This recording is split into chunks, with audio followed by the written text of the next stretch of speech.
Okay, I'm going to do a review on the Ruger LCP. As you can see, I have the stainless steel variant. This is the Gen 2 model, and the trigger, sorry, it's a little dirty. I've been carrying it. As you can see, the trigger is definitely better than the Model 1.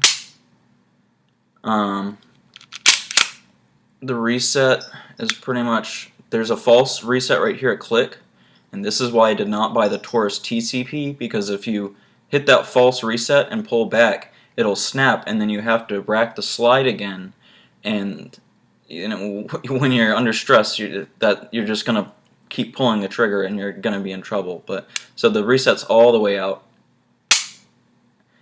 As you can see, I added the Crimson Trace laser to it, and I also added Talon grips because this is a snappy little son of a bitch. The sights, they're, well, to be honest, they're pretty much worthless. I put some orange nail polish on here, and that's why I got the Crimson Trace. I figured it might help.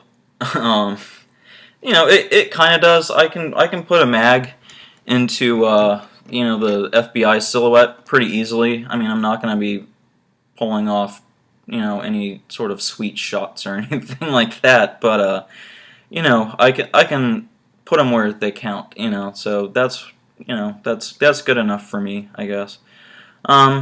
It's got a pretty high bore axis, which I don't understand. I wish it was more like a Glock and you could really get your hand up there, because, you know, like I said, this thing is really snappy.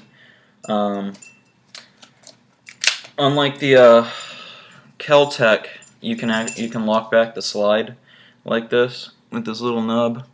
It doesn't lock back on the last round, so it doesn't have that hold open on the last round. When I was first searching, that actually was a big contention point for me, and I pretty much was set on getting either the Car CW380 or the Ruger LCP, and I decided to go with the LCP because I don't know if they fixed it now, but apparently in that series of cars, they kept getting broken strikers after like 400 or 500 rounds, and the LCP is known to have pretty decent reliability, so I went ahead and went with that. I've tried out all the other little micro guns in the store, you know, just holding it, fondling them. I felt that the car had a really strong recoil spring, and it also has a very steep feed ramp, so I think that's why it has a lot of misfires and problems with reliability, not to mention the whole broken striker thing.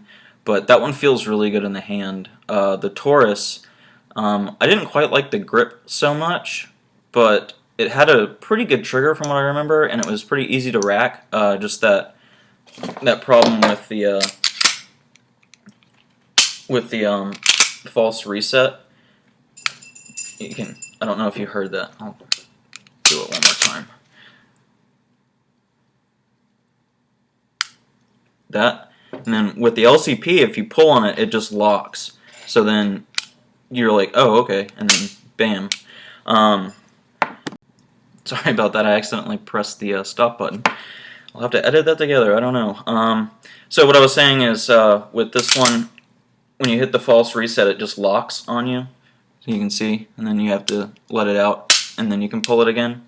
And when I was on the range, that's happened to me several times, and it was mostly during fast fire exercises, doing double taps, stuff like that, pull from, you know, drawing from the holster, double tap, you know, things like that. When you're just sitting there and, you know, blink, you know, it's not hard to let it all out all the way, but I try to train for realistic scenarios, so I try to get all, you know, as stressed out as possible and stuff, and you know, force myself to be in the most realistic situation as possible.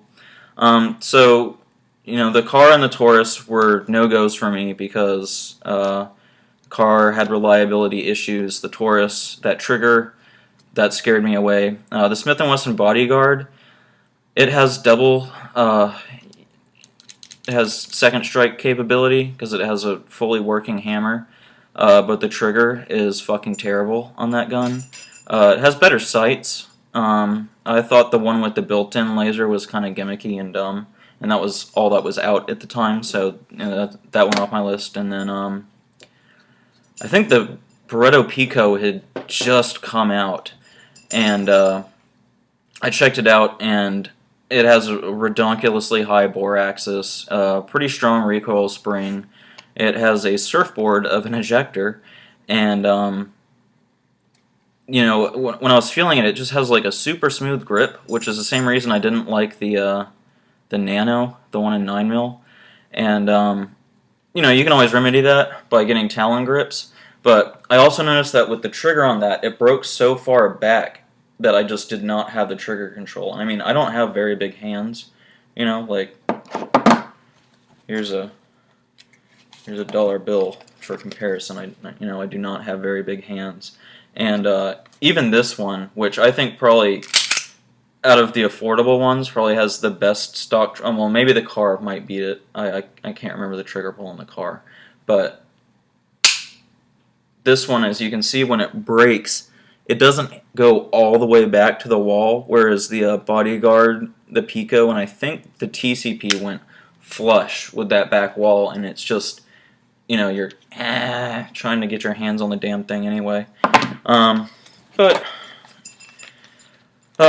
what was the other one? Oh, what is it? The Sig Mustang knockoff? I don't. The P3238. I don't know. That is just too damn expensive for what it is. I mean, this thing, like I said, it's got rust on it and stuff. I don't care. It's a beater gun. You know, if I want to buy a Sig, I'll get a 226 or 229 or whatever their latest plastic fantastic they just came out with. That's on par with the PBQ, the HK VP9. Like 230, 320 or something. I don't know. But anyway, so I just kind of narrowed my list down, and I ended up with the LCP. I'm pretty happy with it. I mean, it's no fun to shoot, really. But every time I go to the range, I try to put at least 100 rounds through it, and the next day I can feel it whenever I pinch these fingers together because this aches. But it's small, it's lightweight, it's really easy to conceal.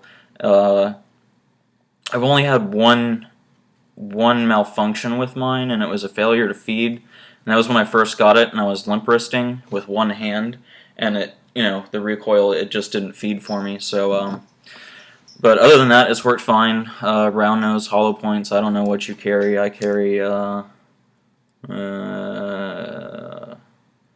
HPRs. I don't remember what brand it is.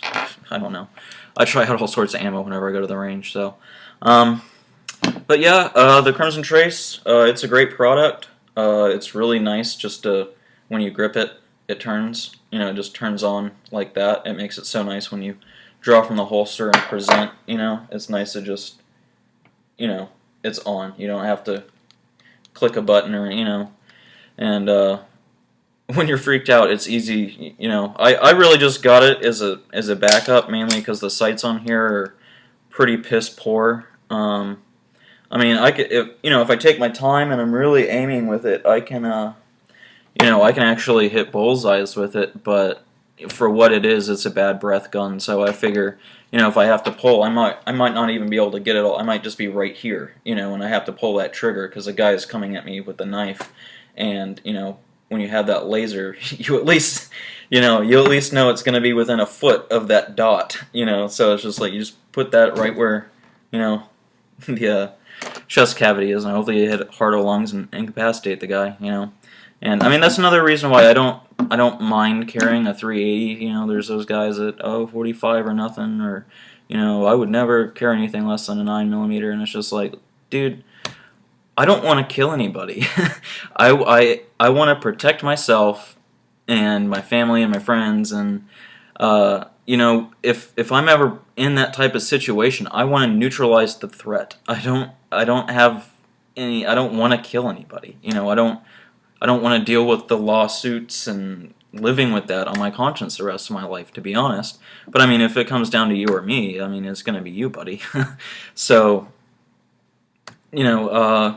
I don't have any problems with the 380. I mean, considering how much this thing kicks, I would not want to be on the receiving end of it.